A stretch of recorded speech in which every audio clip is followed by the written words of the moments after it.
Hello everyone, this is the Final Bosman, and on today's episode, I can keep a secret. Trust me. Welcome to the show. I am Kyle Bosman, and I'm a little proud of myself this week because I got a platinum trophy this weekend in Lego Marvel Superheroes. And I know that's like, good job, Kyle. Good job beating that baby game. But it's a great game. In terms of how fun it is. I mean, you get to be a superhero flying around in a city, and you can destroy anything you want, and you can steal people's cars and they don't care. It's like everything we fantasize about all day long in a video game, and I don't get why more video games don't do that, but that's not what today's episode is about. It's about 100%ing Lego Marvel, because when I was making my progress towards that platinum, on the PS4, there's a percentage next to each trophy that you get. Meaning of all of the people who have played this game, this is the percentage of people who have actually achieved that. And in most cases, it's a very small percentage, and it kind of also indicates how many people are beating games and finding all of its secrets, and just depressingly low numbers. So that got me thinking. For today's episode, I want to bring back an old segment. So today's show, but I like secrets. So a game like Lego Marvel has a lot of secrets. But very few people see these actual secrets. There's a trophy for seeing what Stan Lee looks like when he hulks out. 5% of the people who play that game have seen Stan Lee turn into the Hulk. That's crazy. And I'm sort of a rational thinker a lot of the times, most of the time to its fault. I like to believe in numbers and statistics. It's probably the only reason why I'm good at fantasy football. Go cold French fries.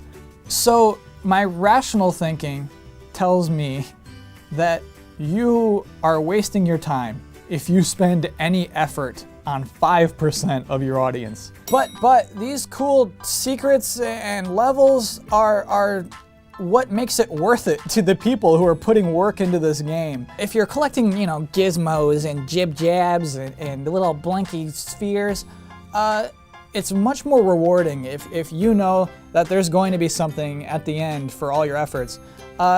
Like take Super Mario 3D World. If you 100% that game, you get a whole bonus world, which is just like the hardest level you've ever played in a Mario game.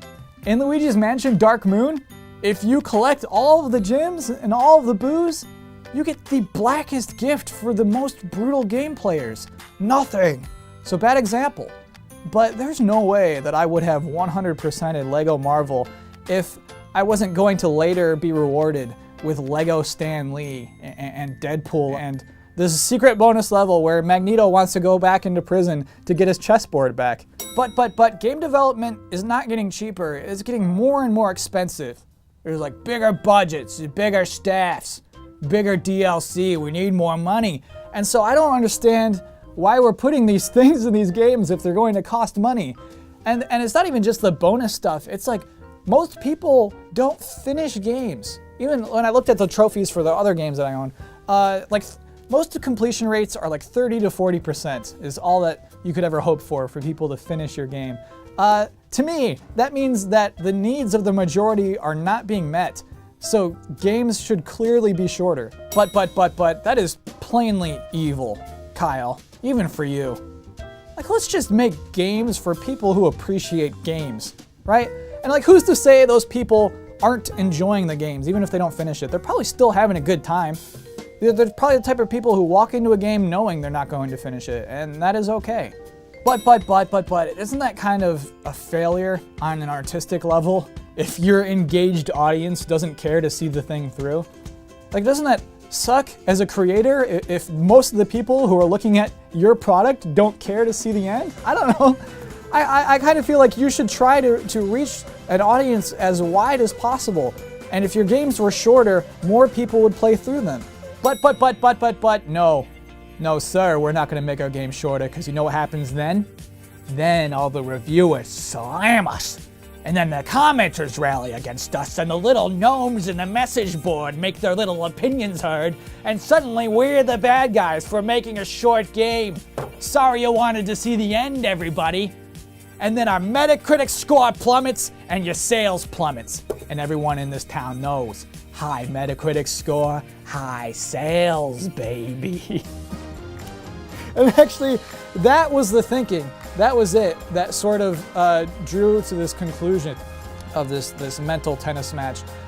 In that, long games with secrets are sort of mutually beneficial to game makers and game players. I think there's a certain value that we expect when we spend money on a game. We walk into a store and say, I'm spending $60 on a long game. Here you go. I feel good about this purchase because I bought a long game. Even if we're not going to finish it, most people don't. They still want to buy a long game. And so as a person who likes playing games and likes finding secrets and unlocking things and watching the credits to a game, I'm actually grateful that publishers and developers are willing to accommodate me and this apparent minority of people who like to play games for more than 3 hours.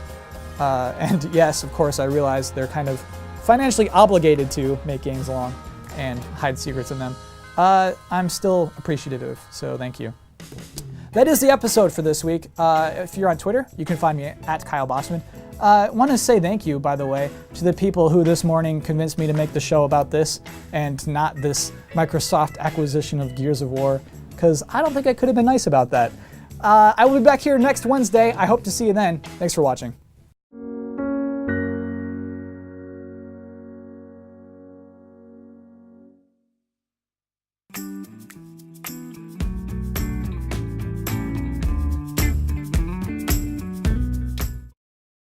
Hi everyone, I just have kind of an announcement to make. I've recently learned that only 2.3% of total viewers of this show stick around for these bonus bits we do at the end. And you know, sometimes it's just an outtake, but sometimes we put a lot of work into these. And I just wanted to officially state that that's not going to happen anymore.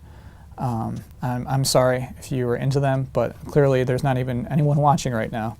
So, that's the way it's got to be. Anyway, I hope to see you next week.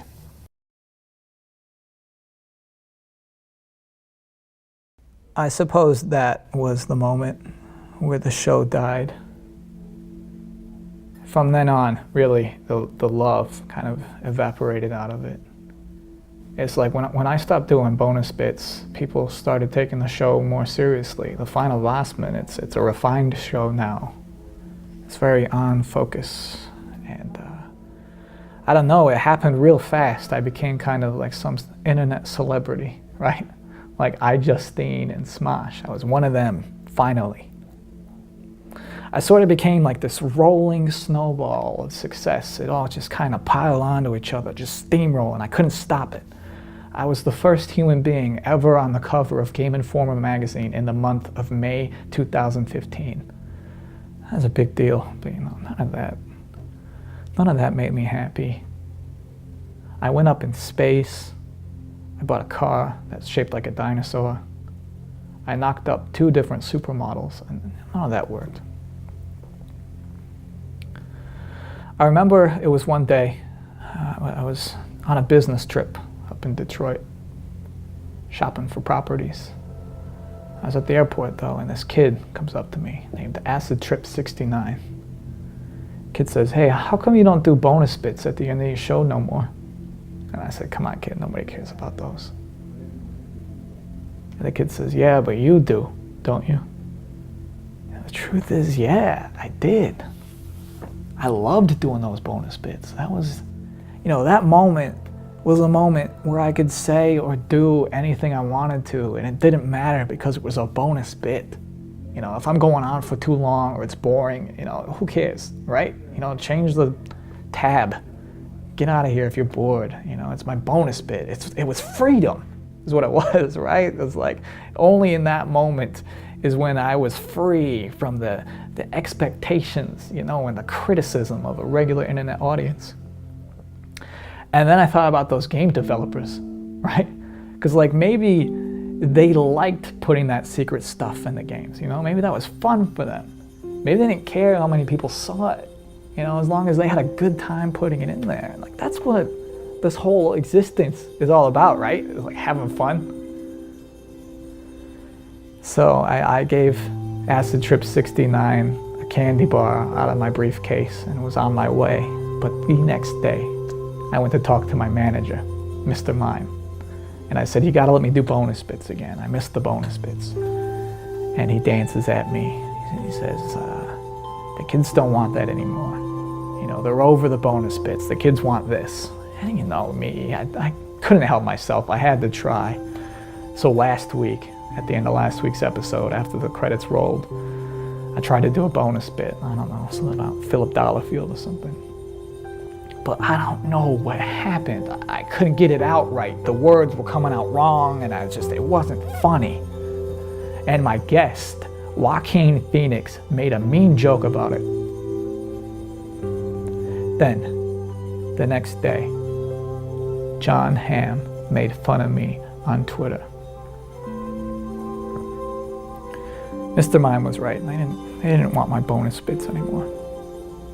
Because that's the thing, right? You can't make Call of Duty for years and then suddenly make an intelligent, interesting game. Because that's not what your audience wants no more. And that's not what my audience wanted. It is too late for me. But you know who it's not too late for? My past self. That is why I created this time machine. The plan is simple. I will go back in time and I will tell myself how important the bonus bits are. It's the only way.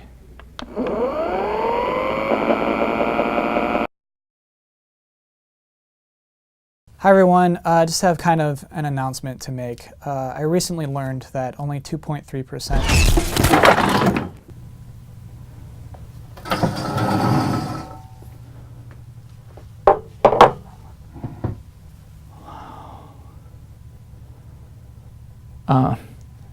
never mind that.